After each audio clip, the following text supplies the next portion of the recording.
Good morning. It's February 7th, 2024. This is our sixth in a row live Zoom podcast style recording. So 6 down, 50 to go. I don't know. 52 minus 6. Yeah, well, it's 10 o'clock. So. We're going to keep this going no matter what. It's been a crazy week. I'm in the middle of doing recurrent flight training for our team over at the helicopter side. Finn just completed his INRAD exam, which is the instrument rating knowledge test. So that is a huge achievement. And he's working on training students on that side, and he's got 5 flight reviews stacked up today as well, right after this. So it's been a busy, crazy week. We wanted to do more of just a discussion style conversation today, instead of staring at me, move the mouse around and click on things in Resolve or Lightroom or anything for an hour. So we're going to talk about safety assurance declarations. I think it's a bit salient, and we're going to definitely be opening up the floor for everyone to get a chance to chat about this. So I really appreciate you guys joining us today. Okay, safety assurance declarations. What is a safety assurance declaration? We're going to cover that first. Who makes a safety assurance declaration? We'll cover. And then we're going to open it up for discussion. So first off, safety assurance declaration, right? It's what allows a drone to operate in an advanced environment. So if you only have a basic pilot certificate, the safety assurance declaration of a drone is irrelevant to you, right? You can't enable or use those extra features or those capabilities if you only have a basic pilot certificate. However, if you have an advanced pilot certificate, you also have to be operating a drone that has a declaration to operate in one of those 3 advanced environments, which is on the next slide. So the CARS reference for all this is 90176, right? So any drone that's intended to be operated in an advanced environment must have a safety assurance declaration for that advanced environment. Currently, there's 3 advanced operations, right? There's near people, over people, and then in controlled airspace. Controlled airspace is probably the least costly process to get approved for, being that you basically need GPS and telemetry information being reported back. Near people is any operation at any altitude, but within 100 feet horizontally of a bystander. And then over people is at any altitude, but within 5 meters or 16.5 feet of a person horizontally. That is a bystander, right? A person not involved with the operation. If that person's involved with the operation, if they're essential crew to your flight, if they're the subject of your flight and they're aware of the drone, right? You can't just show up on someone and appear, then they're part of the operation, right? So if everyone has a safety briefing, is made aware of it, like say you're filming a construction site, they're no longer considered bystanders, as long as they have consent and the ability to be segregated from bystanders. So the regs basically say the manufacturer shall provide the minister with a declaration in accordance with subsection 2, and that's for any, basically saying what the drone is, the model of it, the type it is, the maximum weights. Like it has to be specific to a type of drone. It can't just be an entire series of drones or an entire manufacturer type drone. So what it's going to be used for and describe it, it can't just be like, good example would be a homebrew. We'll talk about that in a minute.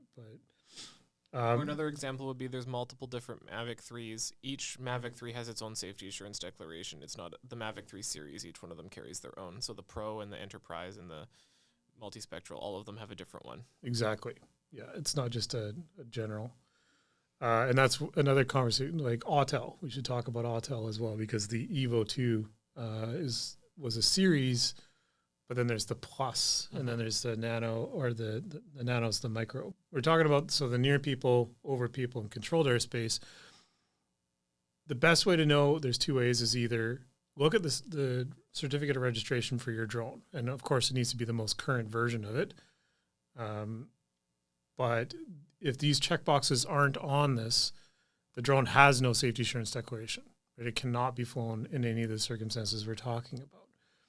If it only has near people, it can't fly closer than 16.5 feet or 16.4 feet, 5 meters. If it doesn't have controlled airspace, it can't fly in controlled airspace. And these are all exclusive of each other, right? So you might be able to fly near people, but not in controlled airspace.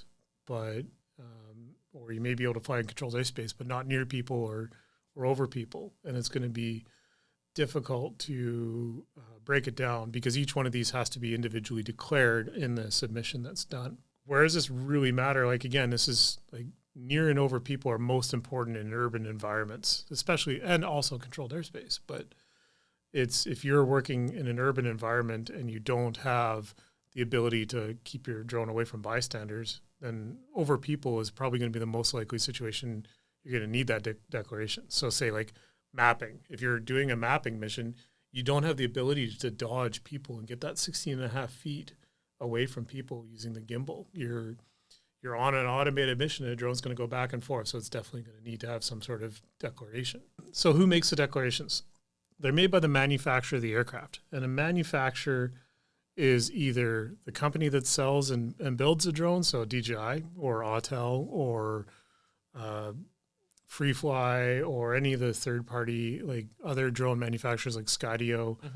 But it can also be the end user that either builds a drone from scratch or someone that modifies an existing drone. So if you take a DJI drone and modify it significantly enough that it no longer complies with the original owner's manual or flight manual, the declaration needs to be resubmitted under you as the modifier. So when we're saying here, like end user pilots must abide by them, like if you don't follow what is in the aircraft flight manual as it is written in the flight manual, so 10 meters per second wind limit on the Mavic 3s, don't fly in fog, don't fly in rain, don't fly in falling snow. If you don't abide by those, you are ignoring the limitations that were set by the manufacturer in order to comply with the declaration. Big reason is, remember when the Mavic 3 first came out, it was the first Mavic to have full Omni obstacle avoidance, which is part of the declaration.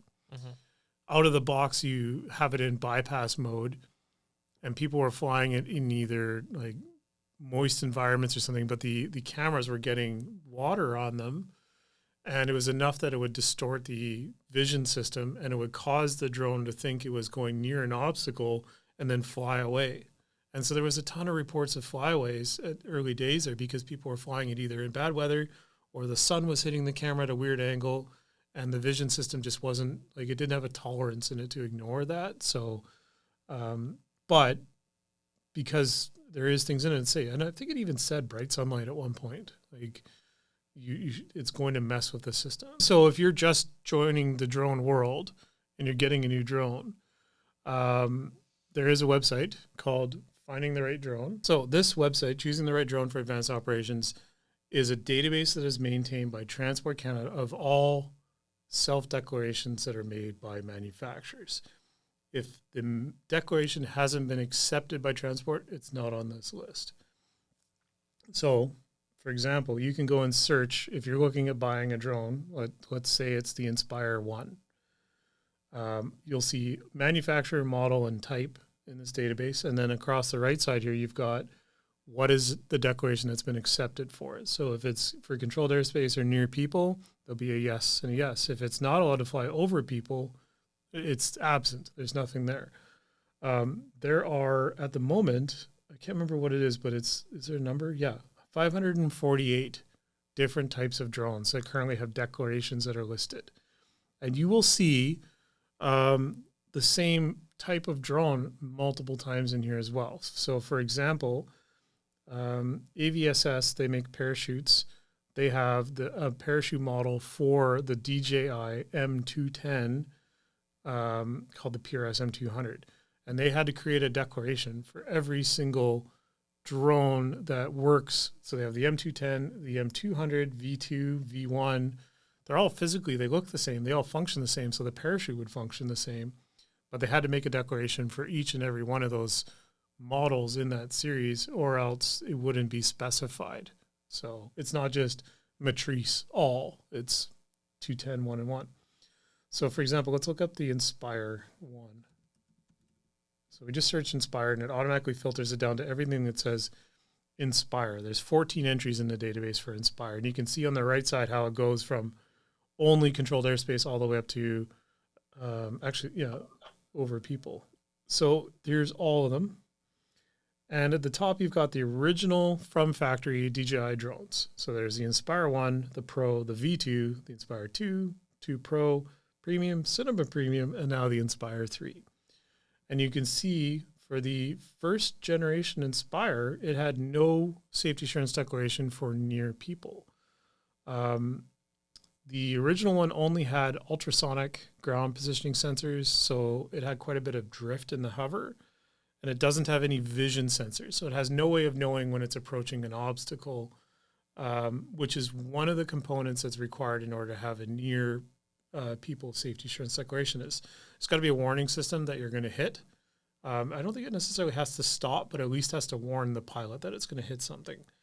So like on the Mavic Pro 1, it would have radar beeping and eventually it would stop. And then on the 2 and the 3, they increased that capability to the point where it can see in more directions. So, but the original Inspire didn't have any of that. It would happily slam into things and have no problem doing it. So they did not bother to submit for a near people declaration because they knew it wouldn't pass.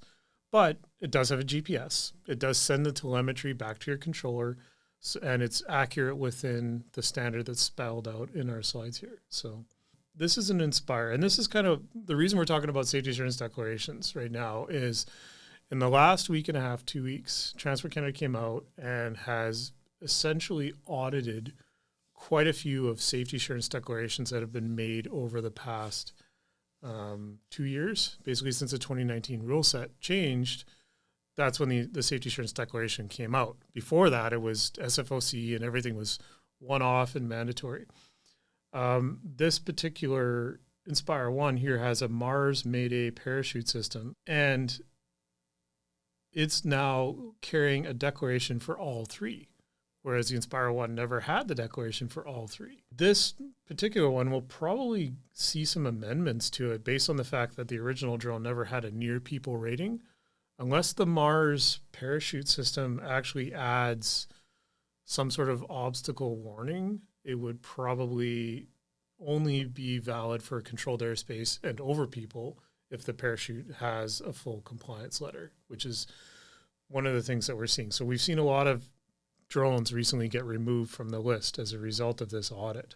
Most drones now, most multi-copter drones have controlled airspace and near people. If you're buying a drone that you want to use in an advanced environment, because it's over 250 grams, it has to have a declaration. So if you buy a third-party Hubsan, for example, with like 700 grams or something, not knowing what the model is or what the capabilities are, if it's not on that list and doesn't have a declaration, you're either going to have to go back to the manufacturer and implore them to do this, or you're going to have to do it on your own. And then you're going to have to back that up with paperwork. If you're homebrewing a drone, and this is the same as if you're modifying a drone or buying and wanting to operate a drone that doesn't have a declaration already, and you can't convince a manufacturer. So last year we were assisting a company with getting, I think it was an iFlight FPV drone. It was a professional cinema FPV drone, like a 7-inch, it had GPS, but it wasn't on the list. So we went right to the manufacturer and was like, look, you guys need to send in a declaration so that our customer can operate this in controlled airspace. It has telemetry. It has all the standards that are needed under this advisory circular 922-001. As long as you can provide the specs of the GPS and the advertised accuracy, I think it was, that should be sufficient. And so they did that. But then interestingly, in that situation, for something as simple as a controlled airspace, it got bounced back right away. And so Transport was already working on filtering out like these declarations that might be a bit tenuous at best. So unfortunately, they weren't able to get the declaration done in time for the job because it was like 2-3 weeks, just because of the paperwork and also because the manufacturer of the drone, like there was a language barrier, there was a time delay, everything. It was stacked against the customer for being able to do it. But this advisory circular 922-001 So this document, it is a very long document and very wordy. So I'm just going to scroll and make it blur on your screen so you eyes roll into the back of your head. Spells out the standards, plural, of how you would apply for and submit a safety assurance declaration if you were the manufacturer or the modifier of the drone.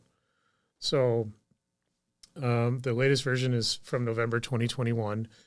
And basically it shows you what your obligations are. So, and it spells it out. It's the same 3 categories. If you intend to run the drone in any of the 3 we've talked about, what do you need to do? The content of it. So make, model, specs category. The responsible person, you're signing off on the declaration. It is a legally binding declaration. Retention records, everything is in here. The process by which it's done, who you send it to, a transport, record keeping. And then it goes into design and safety standards. So there's a lot in here. For example, like the GPS one is just like, I think it's like 10 meters of, plus or minus 10 meters of lateral position, plus or minus 16 meters of altitude for the GPS. So if you're making an FPV drone and want to fly it in controlled airspace, you just have to stick a GPS module on it. Yeah, which is technically not. So for FPV pilots, if you've got a Betaflight compatible controller, there's serial GPS units you can get that are $30-$40. Run the serial line from it into your controller, enable it in Betaflight, it reports the telemetry, done. Right? Yeah, that's it. The requirements, and I've read this document because we considered making an article about it, and then I made the article, and the article's 10 pages long, so we decided to not post it.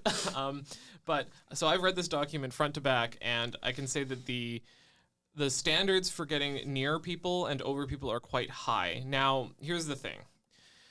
When you submit the safety assurance declaration, at that moment, when you hit submit, you don't need to prove that it's safe. Yes. But then Transport Canada is going to come, and they're going to audit you like they've been doing recently, and they're going to say, okay, where are your tests that adhere, your tests that abide by 922.001? And if you can't immediately produce those documents, it's going to be bad news for you. Yeah.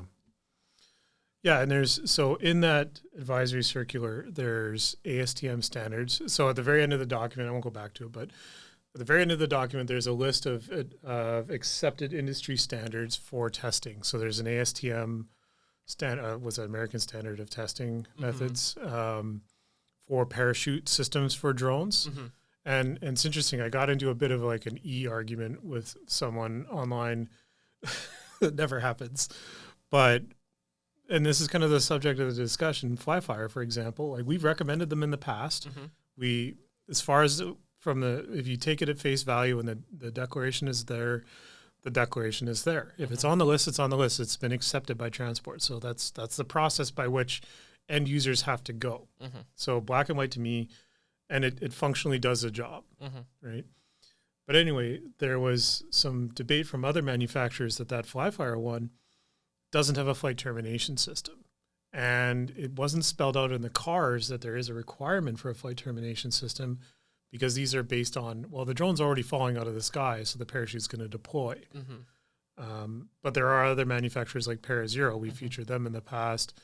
Parazero system has a flight termination where it pops out, stops the blades, and then the parachute deploys it's in the same mechanical process. It's a spring. So yeah, what you're getting at is that like because the FlySafe doesn't have a flight termination system, it depending on how you interpret 922.001, it could potentially not abide by that. Exactly. So what 922.001 says about near people and over people is one of the things that it has to be able to do is if there is a single point of failure on the aircraft, it cannot cause a serious injury within that radius. So if one propeller on your quadcopter fails, there can't be a risk of serious injury within either 100 feet or over people. So DJI has determined that if one of the props fails on their drone, it's not going to fly and hit someone within 100 feet and cause them a serious injury, probably just because the loss of energy will not... It's going to go straight down. It's going to go straight down, which is why it then can't fly over people. Yeah. So what manufacturers are saying about the FlySafe is that if it doesn't stop the props, if the drone is falling down and the props are still running, even though it's had that point of fail, it could potentially hit someone and lacerate them. Now, Is someone going to stand directly under a falling aircraft with the props whirring? Potentially not, but we have to assume that we have to assume that they would, because when you test these things, you test them with crash test dummies, and the crash test dummy's not going to move away. Yeah, they don't seem to have a self-preservation instinct. No, so at the end of the day, for the end user, we have to assume that these declarations are good. We have to rely on it because we're not testing it ourselves, and we don't really. And I would say that 99.9% of end users don't have the capabilities to actually test these declarations. Can I use a drone in a flight review without a safety assurance declaration? Yes, depending on where the review is. If you're doing it here at our office where it's in Class G airspace and we have a lot that's pretty secluded, then you can do it here. If you were doing your flight review in Kelowna, where the entire city is basically, I think, is Class E controlled airspace for the Kelowna airport, you're going to have to drive out of town or get a drone with a safety assurance declaration. But the only requirements for a drone for the flight review is that it's 250 grams and registered. Yeah, exactly. Which aircraft can fly over people was the next one. Yes, so it's that would be aircraft that have quadcopters with a recognized parachute installed, or many fixed wing drones can fly over people, because the thought is that if they have an engine failure, they'll glide instead of falling straight down. And important to reiterate, just because it's a fixed wing drone, just because it's a quadcopter with a physical parachute, doesn't mean it has a declaration. Yes, it doesn't mean it has a declaration. So you have to check, choosing the right drone to see if it has a declaration. But if you as a consumer are looking specifically for a drone that can fly over people, start with that site and then see if say you have a DJI Mavic 3, just type in Mavic 3 and see if there's an approved parachute, and then that would be the places to start looking. Yeah, and so those Flyfires are gone from the list, I think, at this point. They're no longer on the choosing the right drone. And we're going to talk about that in a minute. The last question was, do I need to resubmit a safety assurance declaration if I modify the drone? And we've already talked about that. If you heavily modify the drone, you need to resubmit the safety assurance declaration. I was going to say, I think the first DJI drone ever to come with an over people declaration is the Flycart 30. But it's not really a declaration, because the Flycart 30 weighs 40 kilos empty, I think it is. Yeah, it's heavy. So it can't, that drone can't carry a safety assurance declaration because it's over 25 kilos. Yeah. And even, so it's under a declaration of conformity, right? So it's going to be a SAIL 4 drone, this is all SFOC talk, Special Flight Operations Certificate, where as soon as a drone weighs more than 25 kilograms, it's no longer in CARS 901, the normal drone rule sets for small drones. So then all rules are basically out the window, and we're back into specific approval. But that Flycart 30, the big, like it's up to 105 kilos capability, is the first drone I think that DJI's ever made with a built-in ballistic parachute. So it's pretty cool, but totally beyond this conversation. And I bet you there's some fixed wing VTOLs that people haven't bothered to do declarations. Like if you build an RC plane, giant scale modeling, right? Giants, like you have a Beaver and it's like a 2-meter wingspan and it's got a gas engine in it. Maybe it's not over 25 kilos, but it's over 250 grams for sure. Now it's a small drone. You can't fly it within 100 feet of people if you don't have a declaration, if they're bystanders. So at a MAC club, it's arguable everyone there has been part of the operation, has been consent to be there. They've been briefed, they're safe. So that's fine. But if you leave the confines of the MAC field, now you have a 100-foot radius that you have to abide by. So, and that's one of the things I think that's still kind of not fully understood on the MAC side there. Okay, that's the end of the slides we were talking about. So let's open it up. I did ask Maya if you wanted to kind of share maybe you have some updates on the Flyfire stuff you'd be able to share. Yeah, so I did hear back from the manufacturer. They said this was a sudden thing that came to them. So they're in the process of working on it. That was a few days ago. I've messaged them again to say, what is an update? And of course, I haven't heard back yet because of the time zone. I am aware that ABSS was originally working on a Mavic 3 series parachute system, and They temporarily scrapped it because I think they had other things that were priority. But my understanding is they are back completing, I think, their testing on that. So AVSS will be coming out with a Mavic 3 series parachute. Right, and that one will probably Hopefully have by a flight. spring. That one will have a flight termination system, I think, right? I expect so. They haven't indicated. He'll send me more information once they're a little closer to announcing and launching. But Okay. if that's going to be a requirement from TC, then I think that's going to change. The thing with the Flyfire people is because my understanding from them is they say in the US, flight termination systems are not required. So I Okay. guess they're gearing that to their US market. Although for the M30 series, they do have a parachute with an FTS option. I saw that. We were looking at their website this morning just before this. And of course, all their Mavic products have a Canadian flag on them, which is a little kind of not great. Like they're definitely not approved, so they shouldn't have anything that kind of hints at that at this point. Well, they have ASTM logo as well, if you noticed on their That's the photos as old, well. yeah, the logo abuse that like regulators hate. We've seen it enough on like someone will fire up a drone company for an operator, and it's like TC approved. Well, there is no approval process for a drone company other than you've got your basic or advanced certificate. That's not an approval process for an operator. So, same with schools, right? All schools are self-declared. We exist because we say we exist. Hey guys, Okay. I might be able to add in some Yeah. light here as well. So I have also reached out to them, and also a colleague I work with. He's an authorized DJI reseller for both enterprise and commercial or recreational stuff. So they're sending back a staple response. It's the standard paragraph that they've been sending to everybody.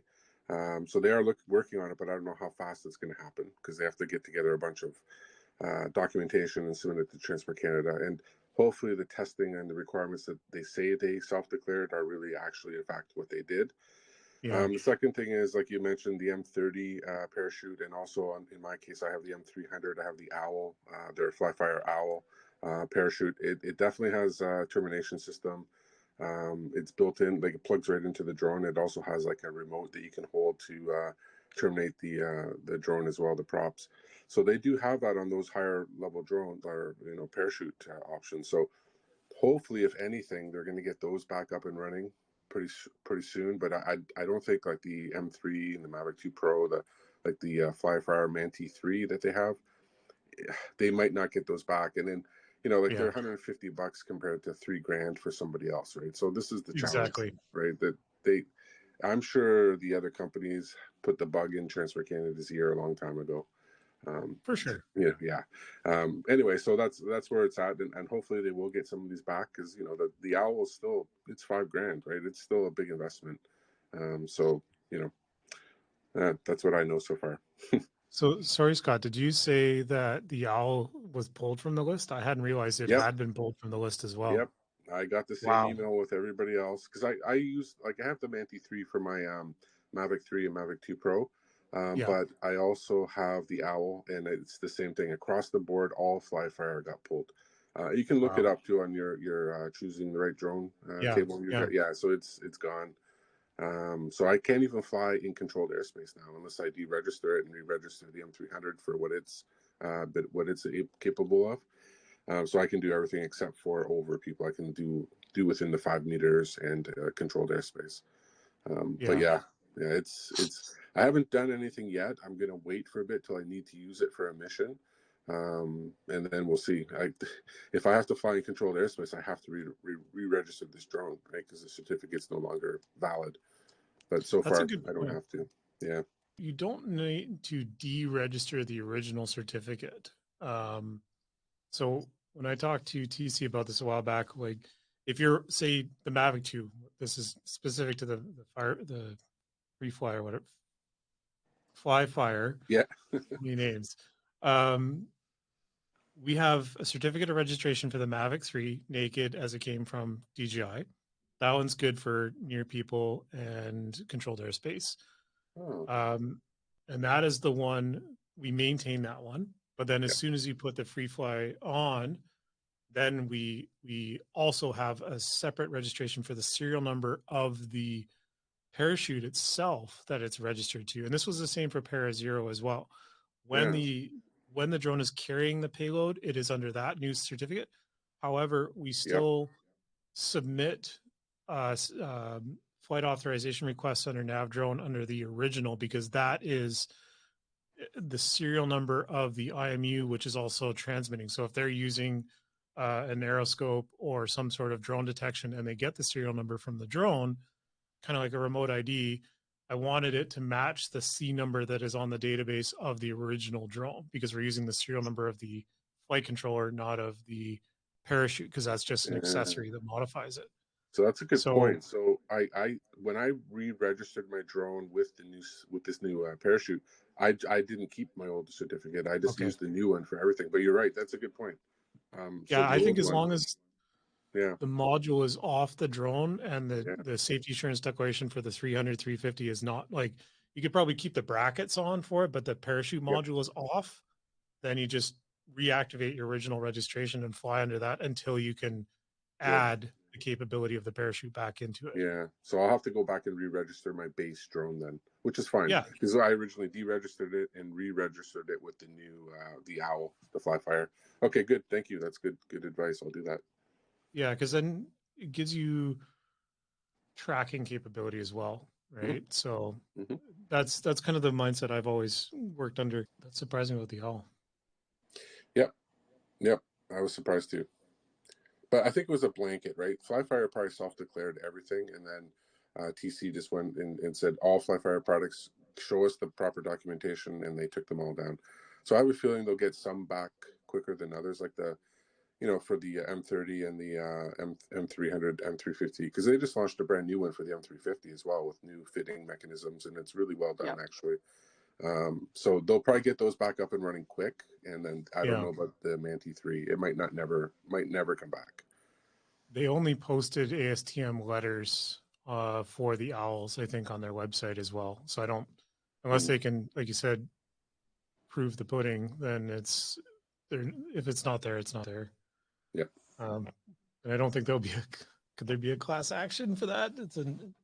No, and it should be sufficient because they work directly with DJI on this, right? They have a good connection there. So I think they did it right, and they should have the documentation to prove that it works. Yeah. You're referring to the Owls, right? Not the Owls and the and I don't know. I guess they call the M31 the Owl too. They're both the Owl. Yeah, that's right. Yeah, the question I have is, like, I know we recommended the Manti last year. I probably know of at least a dozen people that bought one. Right, they weren't much. They were 220-ish Canadian for the Pro version. So, right, obviously it was kind of like, this is a deal, like it's good while it lasts kind of thing. But at the same time, we bought a product under a promise, and now the promise is invalid. So, what's going to happen next? Right? Yeah. We should organize a class action in that case. Send a stern letter. Yeah.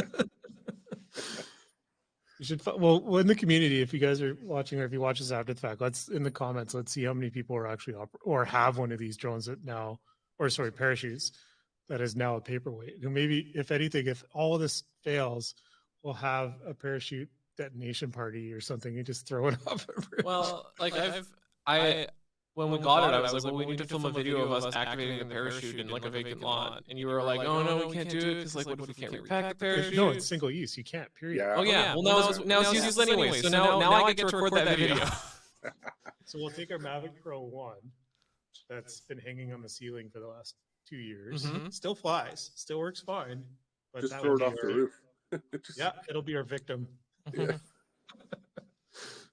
I wonder if I still have the roof key to my apartment building. 20 stories. Let's see how it does. No, we'll go somewhere else. What else about declarations? So the GPS one, like I said about iFlight, that was frustrating. Because it to me, it felt like it couldn't be any simpler. It was just fill out this form, send in the spec sheet of the GPS, because there's no testing requirement for it. And I think if you're homebrewing, I figured, I spent some time thinking about this. If you need to prove the accuracy, the easiest way to do it would be to put the drone on a known point. So use a Trimble or some other high, like, survey grade GPS if you want to get really intense. Mark a ground control point, put the drone on top of the ground control point, do the coordinates match within 15 meters horizontally. Yes, no, pass, fail. Right? Simple. So, and you could do that 5 times at 5 different spots and then create that table. There's your declaration that the telemetry meets the standard for the controlled airspace side of it. For declarations, I've worked a little bit with Mac folks around some of those, 1 to 5.5 scale twin turbine F-18 models, but I think for most of them, they just found their effort was better placed in finding places where they could fly that were far enough away from everybody. Yeah. So either class G in the middle of nowhere and then just work with the approved field. Yeah. Have you had any interaction with people that are working on an exempted field that would still be in controlled airspace?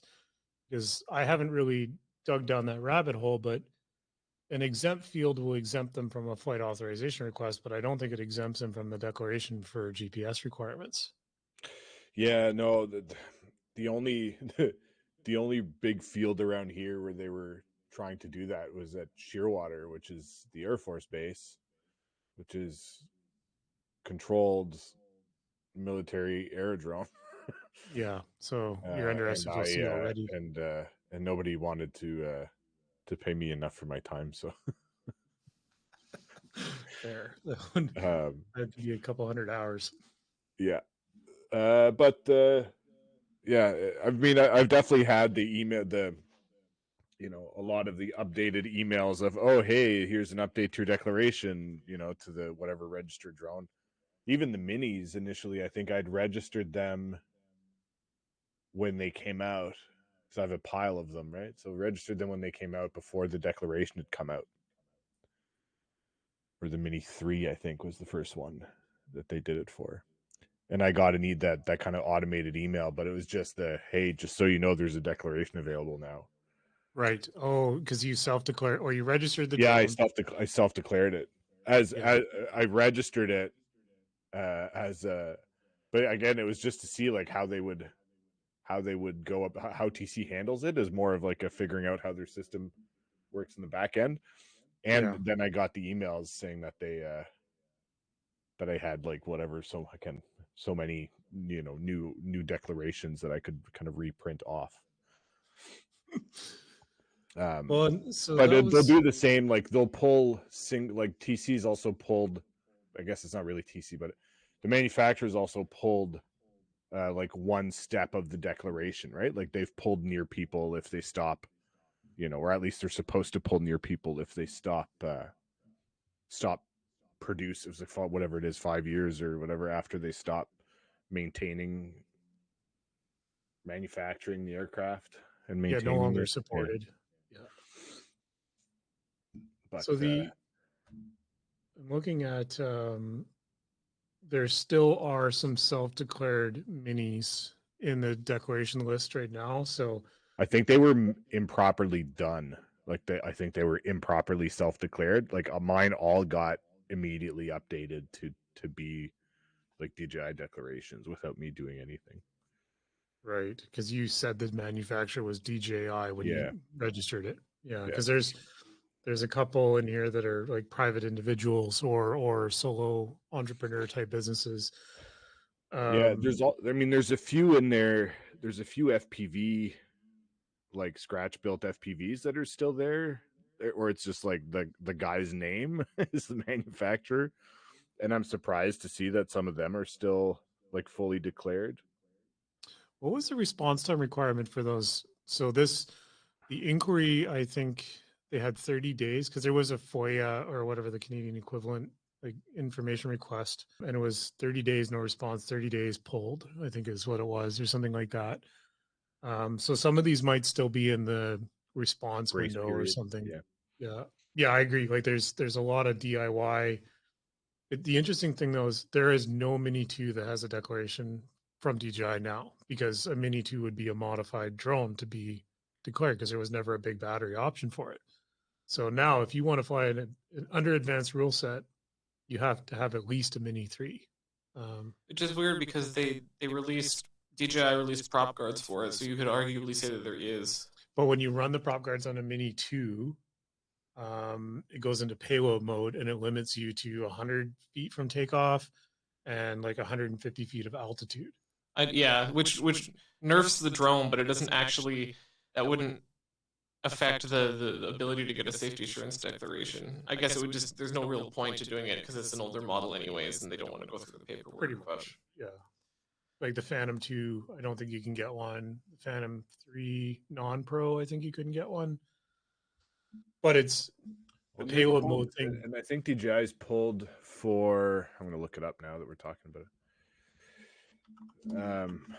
I was trying to see if I could scrape off some old entries, but yeah, there's no declarations at all for the 3, so they've pulled all of it. Yeah, they're all gone. It's 4 and up now.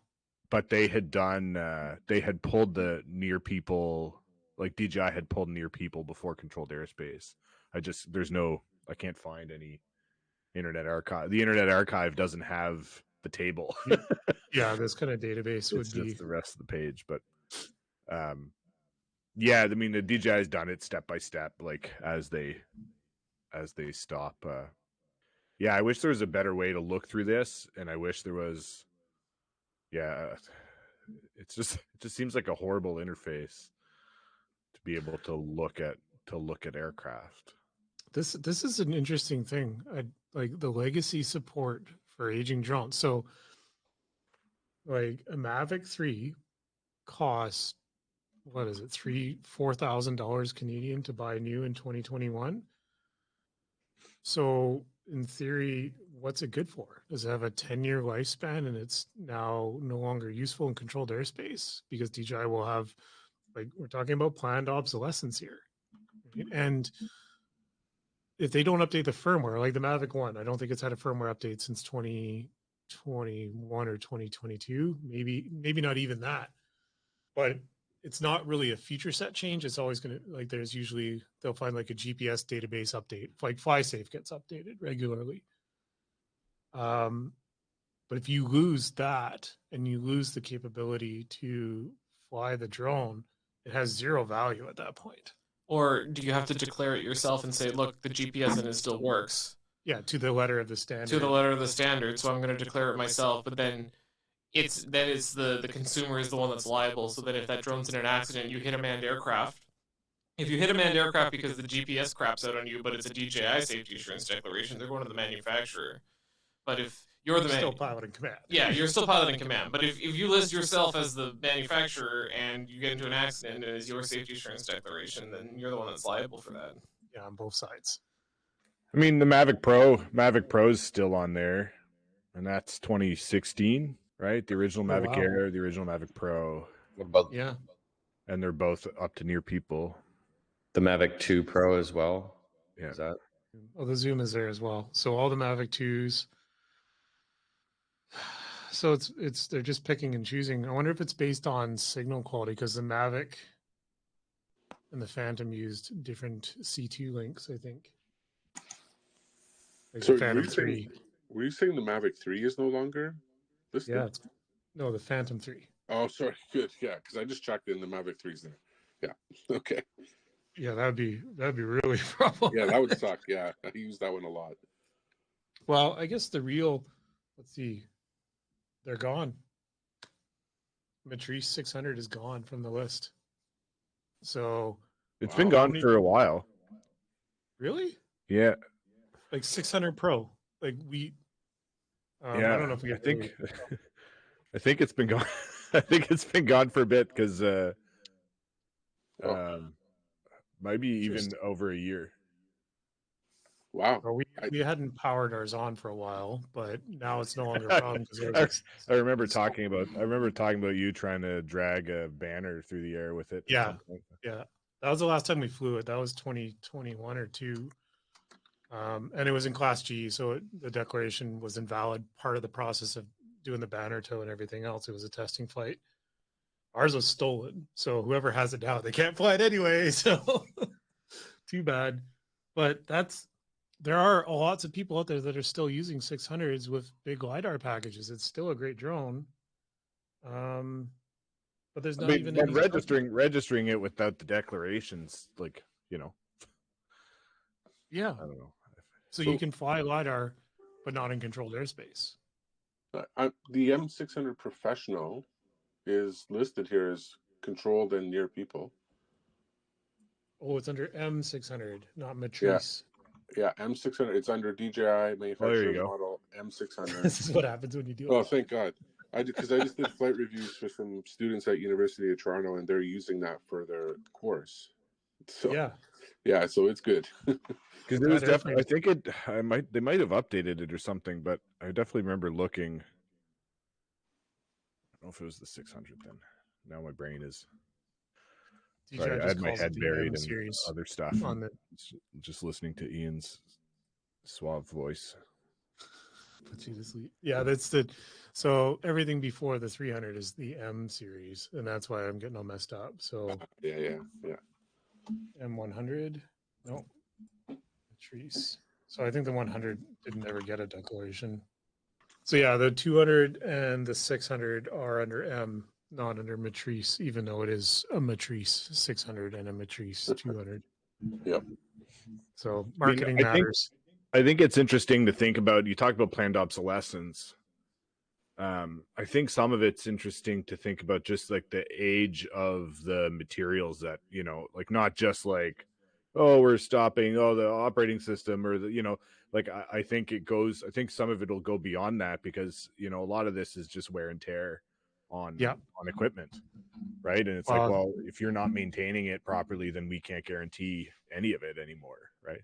Well, there is no schedule for maintenance, right? On the consumer side, it's free of cracks, free of like software's up to date, etc. Do what DJI tells you to do in the manual, Yeah. And they don't tell you to do anything. Yeah. Besides just a pre-flight and post-flight inspection. Yeah. Well, and like we've seen, like I think a lot of my flight reviews, one of my like points for opportunity for improvement is always like unfolding the props before starting them, and because it leads to cracking of the airframe. Like when I had an Air 2, I think the Air 2 was one of the more notorious ones that they had a big thing, like they had to do a major firmware update that the drone wouldn't take off or wouldn't start the props before the warning came up and said, have you unfolded your props? Because when I first got it, you could just unfold and go, or not unfold, but unfold the arms and go. So yeah, like carbon plastic fatigue, definitely a thing. It's going to eventually. Battery cycles. The Mavic series, I don't think has a specified number for cycles. The Matrice 300 was 200 cycles. Yeah, for the battery 200. Yeah. The new M350 though is 600 cycles, which is great. Yeah. So if you fly the original batteries beyond 200 cycles, your declaration's toast. So picture my but there isn't anything for the Mavic, and I think one of our batteries is at 120 cycles. So and they're probably all within the neighborhood of that. So I know it's a new... and cycles aside, they're also just really old. I had somebody call me and say, "Hey, we found an M600 in a closet in a DFO or an NRCan office. Do you think we can get this working?" The batteries have been not working. Is it not working now? They're like, no, the batteries just won't hold the charge. I was like, well, yeah, we've got a dozen or so Phantom 4 batteries that I would not want to put into the air ever again. And even the ones that we do have, I was flying it a couple days ago, the Phantom, and the batteries have been sitting, and it was so they were all at 75%, and we plugged them in and brought them up, and that day I was flying, it was 4 degrees Celsius outside, and the batteries were a little bit cold, and we were getting low voltage, and the drone was just immediately dropping, like it wasn't even. So you've got dead cells. So those are toast. No, but then we checked the cells, and all of them, it was balanced. All of them were balanced, and it was outputting like 380, like almost 4 volts. So. Well, that's what happened with our Inspire. That's why we grounded the original Inspire. Was we had like almost 24 batteries, and imagine the cost of that. I went through every single one of those batteries, charged them all in a fire safe box. And every single one of them, power on, drone wouldn't take off. Insufficient volts. Like it would drop down to like 1.9 volts as soon as you tried to start the props. We had one battery that was still enough for like 10 minutes of flight. I fully charged one of them, brought it out later in the day, worked fine. So it was a cycle issue. Yeah, The BMS needed to be reset. I think so, something like that, yeah. Well, I got a flight review, so I'll leave you to the rest of it. Yeah, we're going to wrap pretty quick here. So. Yeah, I was just going to say, I noticed now with the new M3E, the Mavic 3 Enterprise, it actually pops up right on the screen saying maintenance due. Like it has a prompt, and you can't click it away. You have to go to a dealer. They do the maintenance, which is really just an inspection, and then they use their dealer software to remove the warning or the pop-up. That's right. Yeah, same with the 350 and the 300 and the 30T. And the 30, Yeah. It's pretty good. It's great. That's cool. But that's what the declaration is based on, right? Is DJI knowing that this stuff is happening, is knowing that the batteries aren't 10 years old. Yeah. Well, and the exposure and the risk of any Matrice or Enterprise drone is going to be put in a situation where the liability is going to be a multiple of what it would be for a private operator. So yeah, for sure. I mean, the liability and the environmental exposure. Yeah. Right. That's and a it good gets tossed around. And environmental. So what are we supposed to do with batteries? Dead batteries? How do we recycle them or get rid of them? Electronics recycling depots. Yeah. So in BC here, we have return it bottle depots will also take electronics. I've been holding on to all of our lithium polymer batteries just because like I don't want to send them to a recycling depot and then have them like puncture them accidentally or something. So I think that's the right thing to do, but I'm still not 100% on that. DJI has a decommission sheet on how to treat the batteries before you dispose them. Oh, yeah, and one of them is soaking them in salt water solution for 24, 48 hours. And that's supposed to eliminate whatever in them. Even though I can still turn on my M300 battery after I've done that and left it in for a week. Yeah. Wow. Yeah, whatever you do, don't do like you do with like isobutane canisters for camping where you just pop a hole in it and then throw it away. Yeah. Nice. Yeah. Oh, thanks. Yeah, good device. If you get stranded in the woods and you need to start a fire, just grab a battery and a hammer. Yep. All right. Well, I think we'll call it there. We're at time. Thanks you guys, everyone, for joining today. Appreciate the chat conversation. And we'll see you all next week. Stay safe out there.